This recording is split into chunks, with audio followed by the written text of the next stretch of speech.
La visibilidad trans, Catalina. Sí, un día para visibilizar la discriminación, también día para visibilizar los aportes de las, les y los activistas. Beltru, contanos un poco por qué hoy lo vamos a tratar acá en Altavoz.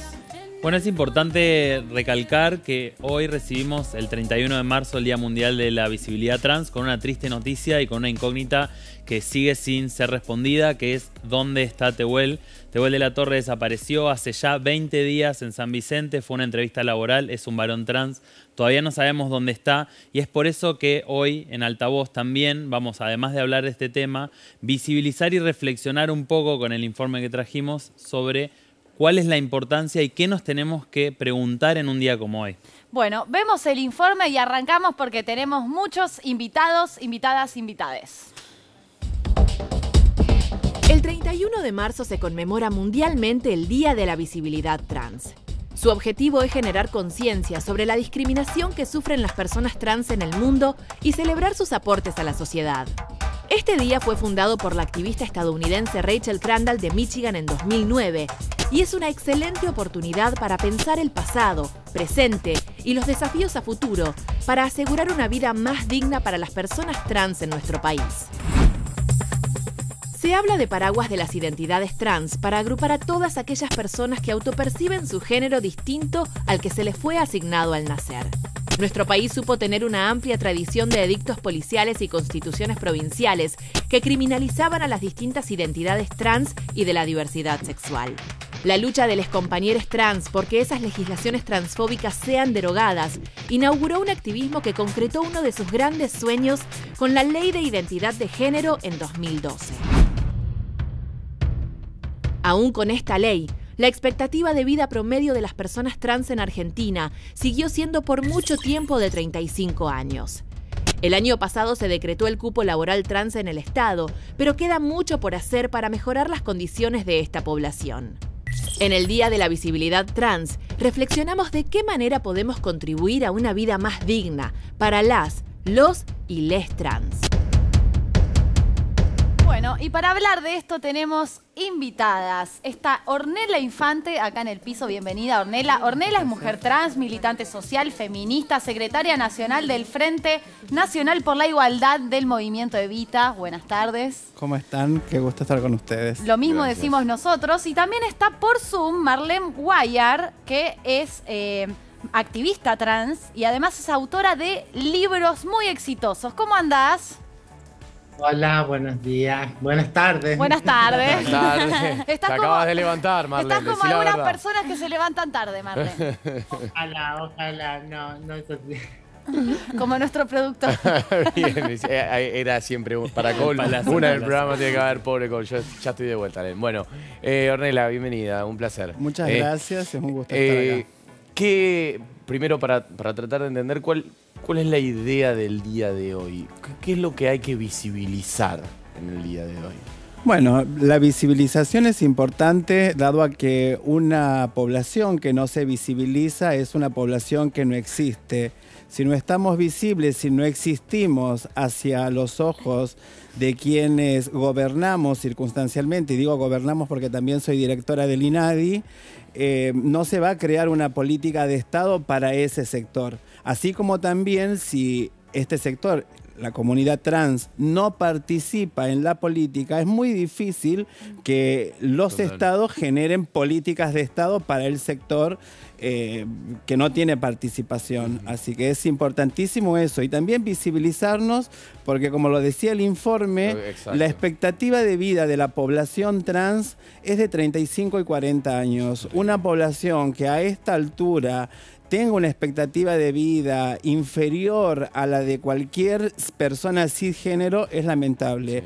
Y acá hay que hacer un fuerte foco en la discriminación, porque por la discriminación y por no cumplir en pautas de una sociedad heterosexista, machista, patriarcal, binaria y fuertemente clerical, nos dejan afuera de las diversas políticas de Estado. Ahora, ustedes dos hoy están en la televisión, tienen ambas un recorrido muy largo y muy fuerte en la militancia y el activismo.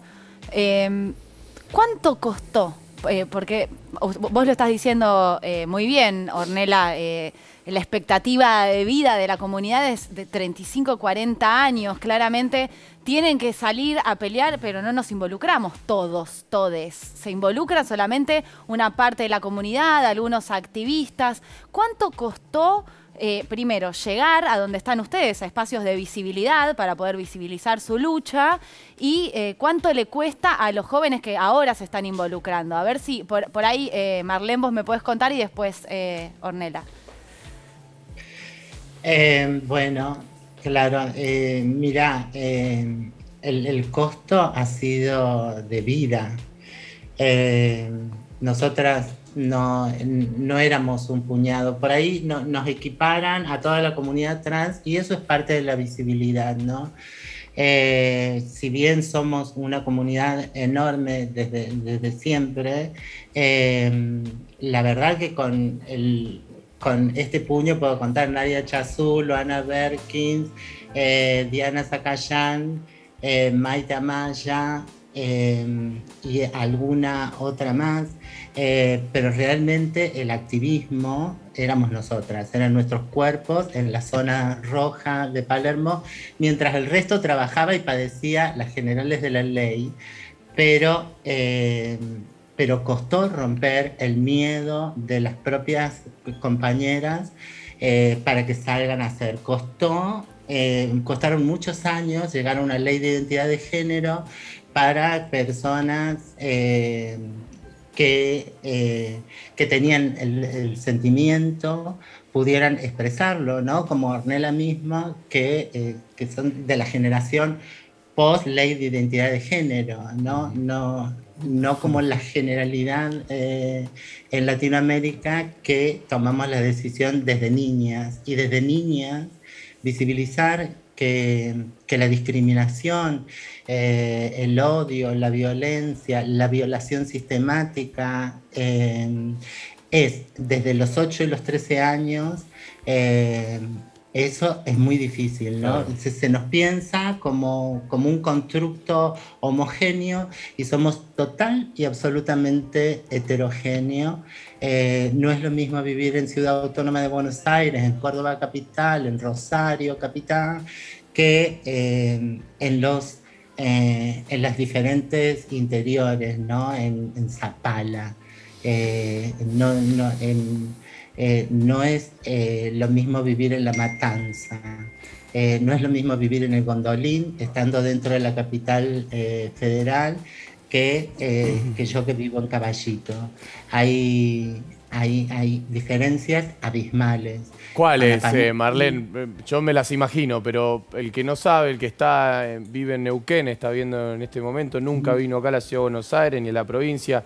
¿Cuáles son esas diferencias abismales? El hecho de no tener, de que continúe el destino marcado de tener que estar en situación de prostitución, de ser expulsadas del hogar familiar, del hogar heterosexual, que por preceptos heterosexuales desconoce la responsabilidad paterno-maternal porque la hija, el hijo, le salió no varón, no mujer, y quiere ser otra cosa, quiere hacer uso de su autonomía, su libertad, para tomar decisiones personalísimas, como es, voy a ser travesti, ¿no? Y está, entonces quedamos alojadas en situación de prostitución, quedamos expulsadas, por supuesto, del segundo eslabón para una buena incorporación social, que es la educación formal. Empezamos a no ingresar a la escuela a partir de que asumimos nuestra identidad. Entonces ya no están los recursos simbólicos. Cuando recién en la nota anterior hablaban de pobreza y pobreza estructural, bueno, las travestis a veces tienen 30.000 pesos para un alquiler. Lo que no tienen es la confianza de quienes alquilan o un edificio les vecines que les quieran como vecinas. Entonces no les alquilan y viven en condiciones totalmente infrahumanas. A veces no por tener plata, sino por esta cuestión estructural de discriminación del país que nos ha estigmatizado, diría Loana Blerkin, nos ha construido identidades cloacalizadas y se nos puede depositar lo que sea. Entonces es muy difícil erradicar. Ahora con la pandemia, no estar digital, no estar bancarizada, no tener acceso a las redes, no tener wifi, todas estas cosas han imposibilitado mucho que les llegue la ayuda que sea del parte está del clarísimo, Estado. está clarísimo, Marlene. La estructura que estás marcando, digo, era, como te decía, lo que me imaginaba. Ahora, en un rato, ahora Beltrán les quiere preguntar, quién trajo esta columna aquí y las invitó. Y después me gustaría hacer esta distinción, pues lo hablábamos antes, ¿cuál es la diferencia entre travesti, trans, género binario, no binaria, binarie? Digo, tratar también, desde por lo menos el lado de mi desconocimiento total, cómo tenemos que dirigirnos y hablar. Claro. Pero antes, Beltri... Sí, quería justamente hacer una pregunta porque lo que hablaba Marlene nos retrotrae justamente a conquistas que hubo muy recientemente, como el año pasado celebramos acá mismo un día después de la aprobación del decreto del cupo laboral. Si estas medidas realmente han podido profundizar en la mejora de la calidad de vida y la dignidad de las personas, porque sabemos que, bueno, desde el 2012 que tenemos ley de identidad de género y la expectativa de vida no cambió.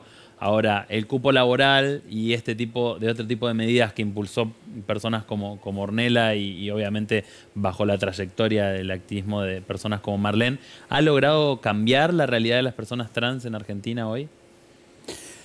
La realidad es que con tantos años de estigma, de discriminación, de dejarnos apartadas de la sociedad, no ha cambiado. En mi provincia, Río Negro, primero también decirle a Marlene que yo no soy post ley de identidad de género, ojalá tendría esa fresca juventud, tengo bastantes años más. Por ser una persona trans he sido torturada en el año 95 en plena democracia. Para las personas trans nos llegó la democracia con el gobierno de Néstor y Cristina Fernández. ¿Por qué torturada, Ornella? Por ser trans. En la Argentina existían códigos contravencionales que criminalizaban la diversidad sexual y el transvestismo, y eso hacía que la policía tenga superpoderes y determine la cantidad de días que íbamos a estar. Muchas de nosotras hemos estado 30, 60, 90, 120 días presa por ser trans. ¿Hace cuánto tiempo pasó esto? Hasta la última provincia que tenía esos códigos contravencionales fue la provincia de Formosa, que los derogó en el año 2012, junto con Neuquén, la capital de los derechos humanos. Qué raro Formosa. Por eso, no es raro Formosa, sino también el contexto en general, porque las cámaras de televisión eran solo para las vedettes y aquellas que tenían los strass para hablar de las personas trans. Las militantes como Claudia Pia Baudraco, fundadora de la primera organización trans con 28 años de historia, Loana Blerkin, Marlene, Diana, las compañeras en las provincias, porque también eso hay que visibilizar, ¿eh? En las provincias estábamos nosotras, no es que gracias a las porteñas se llevó adelante las acciones. En cada provincia de la Argentina había una militante de la Asociación ATA o de alguna otra organización, por ejemplo, Conciencia Vida en la provincia de Neuquén, con 20 años de historia, que hacían frente a los gobiernos para poder tener estas legislaciones.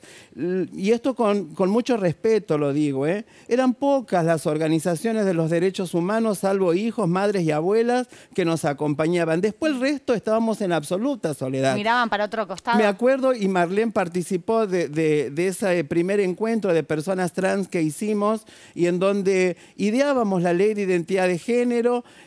No había estos grandes sectores y organizaciones generaciones que hoy nos acompañan. A mí me llena de orgullo cada vez que voy a una marcha y veo un cartelito del cupo laboral y quizás no es una persona trans la que está levantando ese cartelito. Y eso quiere decir que logramos nosotras y nosotros impregnar y hermanar las luchas, porque si no, no lo hubiésemos conseguido nunca. No existen las personas sueltas que vayan a lograr una legislación. Es la movilización, es la organización y un proyecto de país. De eso no nos tenemos que olvidar. Sí. Un proyecto de país que dijo, bueno, se termina la persecución hacia las personas de la diversidad sexual. El Plan Nacional contra la Discriminación, que fue un decreto del presidente Néstor Kirchner, fue lo que nos permitió en las provincias ir y pararnos ante los gobernadores y los legisladores y decirles, miren, chiques, hasta acá llegaron. En ese momento decíamos chicos y chicas, no decíamos chiques. Me quiero hacer un punto acá con esto de chiques. Hay muchas preguntas para Ornella y para Marlene, pero los quiero escuchar justamente a les chiques, porque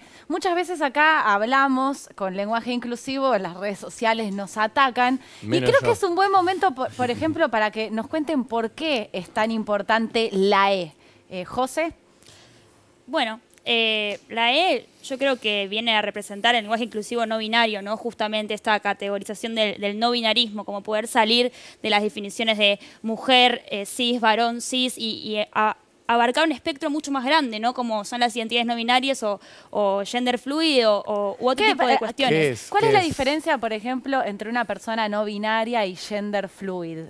Bueno, esta es una diferencia personalísima. Muy personalísima. Como voy a explicar lo que para mí es el género hoy, ¿no? Además de una construcción social, pensarlo por ahí como una masa, como una plastilina moldeable, ¿no? Que cada quien puede generar una forma particular. Digo, esa diferencia te la puede responder solamente una persona que elige ser no binario, que elige ser gender fluid. Digo, ¿por qué una concepción la identifica más que la otra? Claro. Pero de eso, el lenguaje no binario me parece que también habla de equiparar las identidades, ¿no es cierto? Digo, dejar de poner a la masculinidad como la primera o la única capaz de integrar un colectivo, no sé, Beltrán. Y también me pasa a mí, por ejemplo, cuando en algunos discursos el presidente se incluía a argentinos, argentinas y argentines, me parece que a veces justamente se perdía de foco la cuestión de que en ese momento el presidente de la nación le estaba hablando y las personas que usan el inclusivo, además de usar el masculino y el femenino, le están hablando a una población que existe en nuestro país. Digamos, las personas no binarias existen y resisten justamente en esta identidad que normalmente se las ve acotadas a decir, no, vos sos varón o sos mujer, no hay una tercera opción, no hay otra opción que esa. Y eso me hace acordar mucho al activismo que hizo muy fuertemente Marlene, pero que concretó tanto en su libro de 2018, en esta idea de que las identidades genéricas son también identidades políticas que tienen una historia. El no binarismo en Argentina tiene una historia un poco más reciente a nivel político, pero la identidad travesti nos vino a enseñar esta idea de que no siempre estábamos obligados a estar, obligadas y obligades a estar categorizados como hombres o mujeres y nada más. Marlene, ¿qué te pasa cuando escuchás a les pibis acá de altavoz diciendo un poco lo que piensan? Porque me imagino que cuando vos tenías su edad era todo muy diferente. Muy diferente. y siento mucho orgullo, me da mucho amor que puedan estar y manifestarse y tomar el desafío de estar en el espacio público como es la TV pública, marcando presencia, la diferencia y tal. Y entonces bueno, eso es parte de la confrontación con el sistema heteropatriarcal que se piensa en sus formas y solo en sus formas. Uno de los primeros errores conceptuales es pensar que travesti es una identidad binaria. Nosotras nos sentimos profundamente dolidas con un movimiento con el que hemos articulado y abrazado prácticamente desde el inicio, que es el feminismo, cuando el Congreso de la Nación trabajó la ley de paridad en el Congreso. y la paridad la siguen entendiendo entre hombres y mujeres. Y la verdad que entonces no entendieron nada respecto de la ley de identidad de género y de nuestros planteamientos, porque las travestis, no somos hombres, no somos mujeres. Les no binarios no son hombres ni mujeres. Y creo que eso es lo más importante, ¿no? Acá tengo este cartel, no queremos Perdón, eso sí me gustaría entender. ¿Cuál es la humanidad. diferencia entre trans y travesti? El trans es el paraguas conceptual desde nosotros, ¿no? El pensamiento latinoamericano, porque todo bien con el Día de la Visibilidad Trans y tal, pero son cosas que llegan nuevamente a ser ejercicio colonizador. Y como somos un movimiento internacional, algunas cosas aceptamos y otras cosas no aceptamos. Pero aquí en Argentina, sobre todo, donde se ha gestado el pensamiento autónomo desde las disidencias sexogenéricas en relación al resto de Latinoamérica, ¿no? Acá se piensa como un paraguas la palabra trans, para no decir travestis, transexuales, transgéneros, no binarios, porque hay una cosa fundamental para entender, ¿no? Que la identidad como constructo social y de carácter personalísimo, como marcaban, Sí.